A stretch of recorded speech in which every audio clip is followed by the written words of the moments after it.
ஜனவரி 23 வசந்த பஞ்சமி அன்றைய தினம் இந்த இலை கிடைச்சது அப்படின்னா விட்டுடாதீங்க. பணவரவு பட்டைய கிளப்பும், கடன் என்ற பேச்சே இருக்காது, ராஜயோகம் ஏற்படும். அது எப்படி அப்படிங்கிறத இந்த பதிவில் பார்க்கலாம்.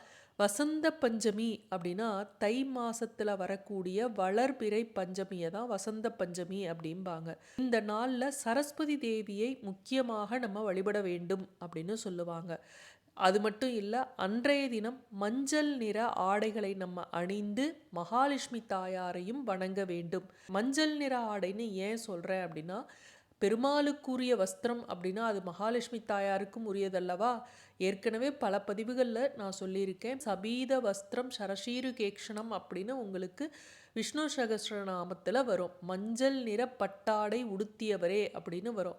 மஞ்சள் நிறத்தில் இருக்கக்கூடிய ஆடை மகாலட்சுமிக்கு பிரியமானதாகவும் பெருமாளுக்குரியதாகவும் சொல்லப்படுகிறது. அதனால் இந்த நாளில் முடிஞ்சால் மஞ்சள் நிற ஆடை அணிந்து மகாலட்சுமி தாயாரையும் சரஸ்வதி தாயாரையும், அது மட்டும் இல்லை பஞ்சமி அப்படின்னாவே வாராகி தாயாரை நம்ம வணங்குவோம் இல்லையா. அதனால் முப்பெரும் தேவியரையும், சரஸ்வதியும் வாராகி அப்படிங்கிறது பார்வதியின் அம்சம் அல்லவா, மகாலட்சுமி மூவரையும் நம்ம வணங்குவோம்.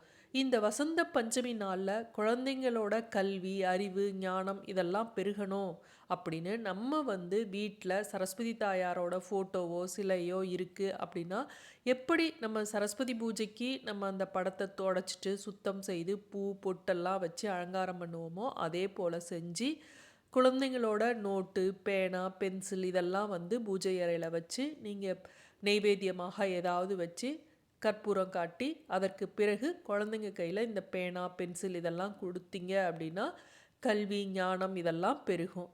இந்த நாள் மறுபடியும் கிடைக்காது. ஏன்னா வசந்த பஞ்சமி அப்படிங்கிறது வெள்ளிக்கிழமையில வந்திருக்கு.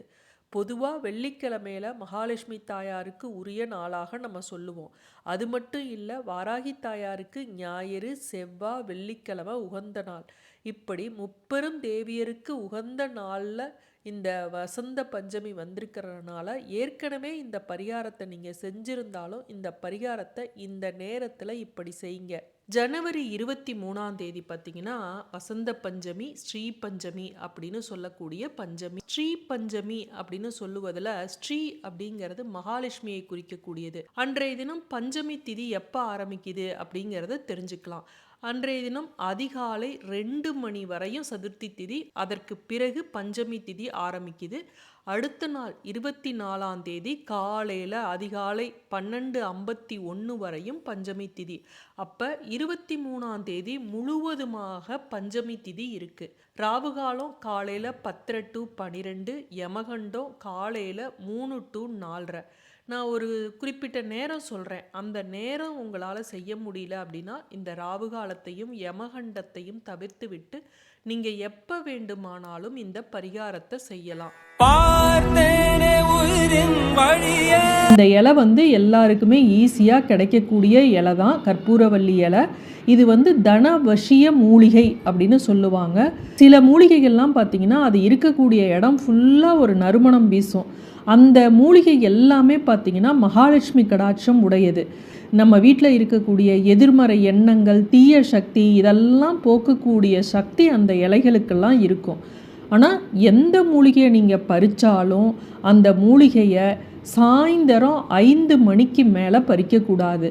சூரியன் மறையிறதுக்கு முன்னாடி பார்த்திங்கன்னா எந்த ஒரு மூலிகையும் நம்ம பறித்து வச்சுக்கணும்.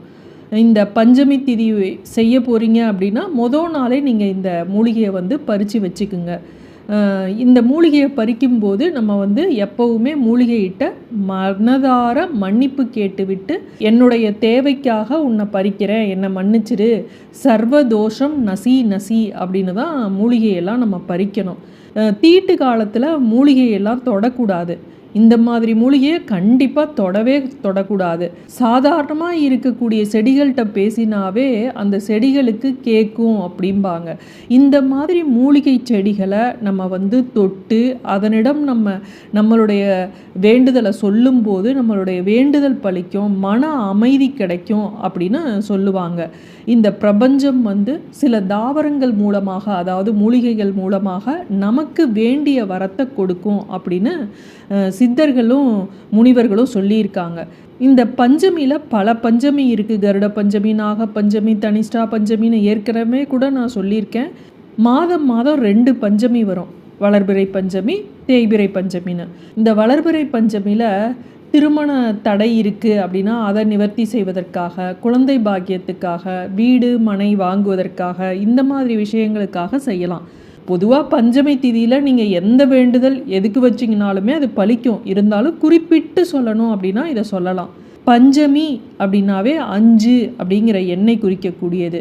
குபேரனுக்கும் பார்த்திங்கன்னா 5 அப்படிங்கிற எண் மிகவும் உகந்தது. சரி, இந்த பரிகாரத்தை நம்ம எப்படி செய்யலாம் அப்படிங்கிறத நம்ம தெரிஞ்சுக்கலாம். சாயந்தரம் 6 மணிக்கு மேலே இந்த பரிகாரத்தை செய்வது தான் சிறப்பு. நீங்கள் அந்த நேரத்தில் நான் செய்ய முடியல, எனக்கு வெளியில் போகிற வேலை இருக்குது அப்படிங்கிறவங்க இந்த ராவுகாலம் யமகண்டம் தவிர எந்த நேரத்தில் வேண்டுமானாலும் செய்யலாம். இந்த பரிகாரத்தை நமக்கு செய்வதற்கு என்ன தேவை அப்படின்னு பார்த்திங்கன்னா, ஒரே ஒரு கற்பூரவள்ளி இலை இருந்தால் போதும். சில பேர் பஞ்சமி திதி அதனால் 5 கற்பூரவள்ளி இலை வேணும் அப்படின்னு சொல்கிறாங்க. தேவையில்லை, ஒரே ஒரு கற்பூரவள்ளி இலை இருந்தால் போதும். ஆனால் 5 கிராம்பு அவசியம் வைக்கணும். அடுத்ததாக பார்த்திங்கன்னா 5 பச்சை கற்பூரம், இதுவும் 5 அப்படிங்கிற எண்ணிக்கையில் எடுத்து வச்சுக்கோங்க. அடுத்தது இதனுடன் சேர்க்க வேண்டிய ஒரு பொருள் என்ன அப்படின்னு பார்த்தீங்கன்னா வெண்கடுகு.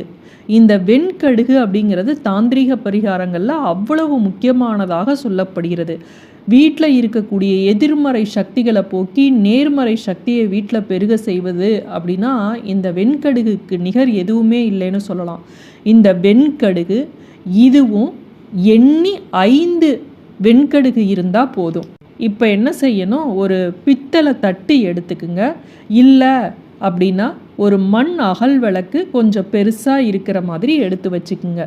இப்போ அதில் அந்த கற்பூரவள்ளி இலையை வச்சுருங்க. அதன் மேலே 5 கிராம்பு, அது கூட 5 பச்சை கற்பூரம், இதனுடன் 5 அந்த வெண்கடுகு இதை வச்சுக்குங்க. இதை வச்சுட்டு இதன் மேலே 2 சூடத்தை வச்சுக்குங்க. பச்சை கற்பூரம் ஒரு சில வீடுகளில் ரொம்ப கொஞ்சமாக சின்னதாக இருந்தது அப்படின்னா அதனுடன் சூடத்தை சேர்த்துக்கலாம். இதை பூஜை அறையில் வைங்க. வச்சுட்டு நீங்கள் என்ன பண்ணணும், இந்த தீபத்தை ஏற்றி வாராகி அம்மன் சிலையோ படமோ இருக்குது அப்படின்னா அதுக்கு காட்டுங்க. எங்கள் வீட்டில் வாராகி அம்மன் இல்லை, வாராகி அம்மன் சிலை இல்லை அப்படின்னாலும் சரி, உங்களுடைய குலதெய்வத்தையும் இஷ்ட தெய்வத்தையும் நினச்சிக்கிட்டு இந்த தீபத்தை காட்டுங்க. காட்டிட்டு உங்களுடைய வேண்டுதலை சொல்லி வேண்டிக்கிங்க. இப்போ இதை வீட்டோட நடு ஹாலில் கொண்டு வைங்க. வச்சுட்டு வீட்டில் இருக்கக்கூடிய நபர்கள் எத்தனை பேர் இருந்தாலும் சரி எல்லாருமே உட்காந்து அதை சுற்றி அந்த தீபத்தை பார்க்கலாம். பார்த்து கொண்டு உங்களுடைய வேண்டுதலை சொல்லுங்க. உங்களுக்கு என்ன வேண்டுதலோ அதை சொல்லி வேண்டிக்கிங்க. இதில் இருந்து வரக்கூடிய நறுமணமானது உடம்புக்கு மட்டும் ஒரு புத்துணர்ச்சியை கொடுப்பதில்லை. இந்த வாசமானது வீட்டில் இருக்கக்கூடிய நெகட்டிவ் எனர்ஜியை போக்கி நல்ல பாசிட்டிவ் எனர்ஜியை தரும். எல்லாருமே பார்த்து முடிச்சதுக்கு அப்புறம் இது சாம்பல் ஆகிடும் பார்த்தீங்களா, அந்த சாம்பலை கால்படாத இடத்துல ஏதாவது ஒரு இடத்துல செடி அடியில் போடலாம், இல்லை எங்கே கால்படாத இடம் இருக்கோ அங்கே போட்டுடுங்க. மீண்டும் அடுத்த காணொளியில் சந்திக்கும் வரை நன்றி, வணக்கம்.